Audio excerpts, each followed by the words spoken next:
അക്ഷയ സൂചിപ്പിച്ചതുപോലെ ക്രൂ-11 ദൗത്യ സംഘം ഭൂമിയിൽ സുരക്ഷിതമായി തന്നെ ഇറങ്ങിയിട്ടുണ്ട്. 2:12 ഈ സംഘത്തിന്റെ SpaceXന്റെ ഡ്രാഗൺ എൻഡവർ പേടകം സ്പ്ലാഷ് ഡൗൺ ചെയ്തത്. പിന്നീട് സുരക്ഷിതമായി തന്നെ ഇവർ പേടകത്തെ വീണ്ടെടുത്തുകൊണ്ട് യാത്രക്കാരെ സുരക്ഷിതരായി കരയിൽ എത്തിച്ചിട്ടുണ്ട്. ഓരോരുത്തരായി ഇപ്പോൾ ഇറങ്ങിക്കൊണ്ടിരിക്കുകയാണ്. നേരത്തെ സൂചിപ്പിച്ചതുപോലെ ഒരു ആരോഗ്യ പ്രശ്നത്തെ തുടർന്നാണ് ഇവരുടെ ദൗത്യം പകുതിക്ക് വെച്ച് അവസാനിപ്പിക്കേണ്ടി വന്നത്. എന്ത് തരത്തിലുള്ള ആരോഗ്യ പ്രശ്നമാണ് എന്നുള്ള കാര്യത്തിൽ നിലവിൽ ഇപ്പോൾ വ്യക്തമായ വിവരങ്ങളൊന്നും പുറത്തു വന്നിട്ടില്ല. എന്തായാലും കഴിഞ്ഞ വർഷം 2025 ഓഗസ്റ്റ് 1 ക്രൂ-11 ദൗത്യ സംഘം അന്താരാഷ്ട്ര ബഹിരാകാശ നിലയത്തിലേക്ക് യാത്ര തിരിച്ചത്.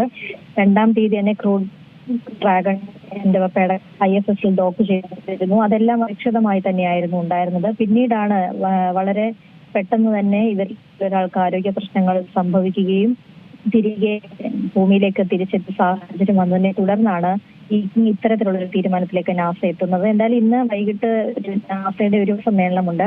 അതിൽ ഏറെക്കുറെ വിശദാംശങ്ങൾ ഉണ്ടാകും.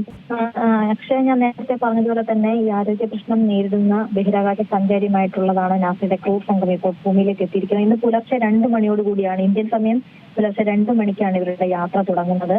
പിന്നീട് 3:30 തന്നെ ഡ്രാഗൺ ബഹിരാകാശ നിലയത്തിൽ വേർപെട്ടിരുന്നു. പിന്നെ ഉച്ചയ്ക്ക് 2:00 പേടകം കാലിഫോർണിയയുടെ തീരത്തോട് ചേർന്നുള്ള കടലിലേക്ക് എത്തുന്നത്. പിന്നീട് പ്രത്യേക ബോട്ട് ഉപയോഗിച്ച് പേടകത്തെ വീണ്ടെടുത്ത് യാത്രികരെ സുരക്ഷിതരായി തന്നെ പുറത്തെത്തിക്കുകയാണ് ഇപ്പോൾ നടക്കുന്നത്. ഞാൻ നേരത്തെ സൂചിപ്പിച്ചതുപോലെ ആരോഗ്യ പ്രശ്നത്തെ തുടർന്നാണ് വളരെ പെട്ടെന്ന് തന്നെയുള്ളൊരു മടക്കയായിരുന്നു ഈ 4 സംഘം തീരുമാനം ഉണ്ടായതിന് വളരെ നേരത്തെ തന്നെ ഒരു മടം ഉണ്ടാവുകയായിരുന്നു. കൂട്ടപ്പെട്ട ആരോഗ്യ പ്രശ്നം നേരിട്ടതാണ് ഈ ദൗത്യം വെട്ടിച്ചുരുക്കാൻ കാരണമുള്ളതാണ് മനസ്സിലാവുന്നത്. എന്താണ് ആരോഗ്യ പ്രശ്നം എന്നതും ഇപ്പോൾ നാസ വെളിപ്പെടുത്തിയിട്ടില്ല.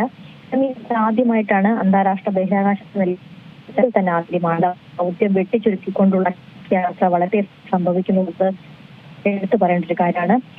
മറ്റൊരു കാര്യമുള്ള അന്താരാഷ്ട്ര ബഹിരാകാശ നിലയത്തിൽ 65 പ്രവേശിച്ച ശേഷമാണ് ഇവർ ഭൂമിയിലേക്ക് തിരിച്ചത് എന്നുള്ളതും പ്രധാനപ്പെട്ടതാണ്. കഴിഞ്ഞ വർഷം 2 നാസയുടെ സംഘം അന്താരാഷ്ട്ര നിലയത്തിലേക്ക് എത്തുന്നത്.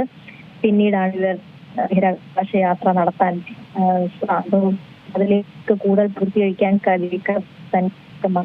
സാഹചര്യ കാര്യങ്ങൾ പോകുന്നത്. നാസയുടെ ഭാഗത്തു നിന്നാണ് ഇവരൊരു വിശദാംശങ്ങൾ സംഭവിച്ച കാര്യം വിശദീകരിക്കുന്നത് തന്നെയാണ് പ്രതീക്ഷിക്കുന്നത്. 2026 ഫെബ്രുവരിയിലേക്ക് മടങ്ങാൻ നാസ നിശ്ചയിച്ചിരുന്നു.